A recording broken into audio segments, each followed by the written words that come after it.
Méditation biblique du soyard. Thème: Dieu agit dans les saisons silencieuses. Texte: Matthieu 1 verset 14.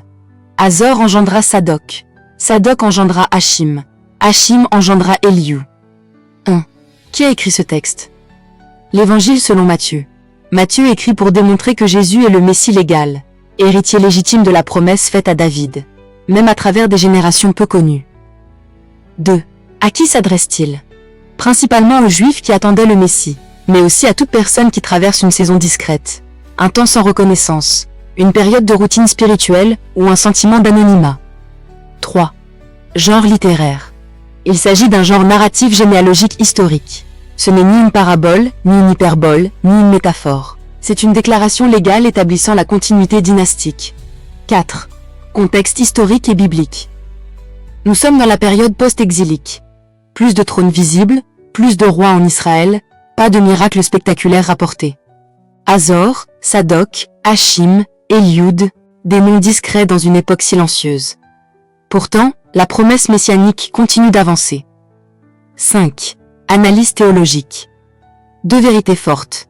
Dieu agit même quand l'histoire semble calme, et l'absence d'événements visibles ne signifie pas absence d'action divine. Le plan messianique progresse sans bruit. Dieu construit souvent en silence. 6. Définition des termes clés. Engendra, egenesen en grec, signifie la transmission légale, la continuité officielle d'une lignée. Sadoc, de l'hébreu tsadok, signifie juste ou droit. Achim évoque la fraternité et l'appartenance. Eliud, de l'hébreu Eliud, signifie mon Dieu est majesté ou Dieu est gloire. Même dans ces noms, un message apparaît. Justice, fraternité, gloire de Dieu. 7. Sens original du texte. Matthieu veut démontrer que la lignée messianique ne s'est jamais interrompue, que Dieu n'a pas abandonné son alliance et que chaque génération a porté la promesse, même dans l'ombre. 8. Interprétation correcte.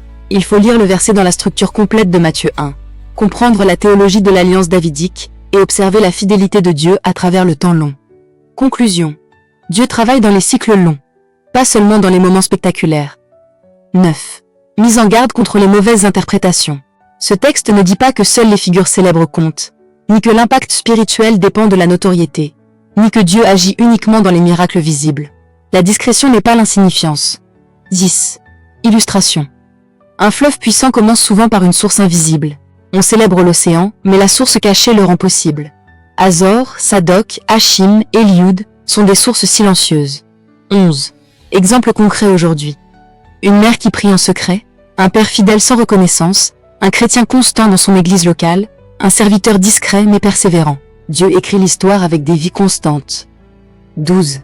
Message clé du soir. Ta fidélité silencieuse prépare une gloire future. 13. Action spirituelle.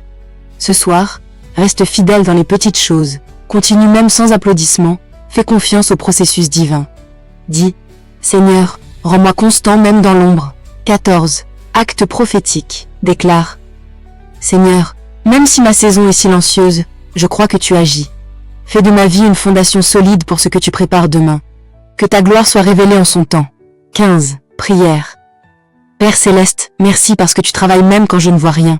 Apprends-moi la constance, la justice et la fidélité. Garde mon cœur stable dans les saisons calmes. Que ma vie participe à ton plan éternel. À messieurs.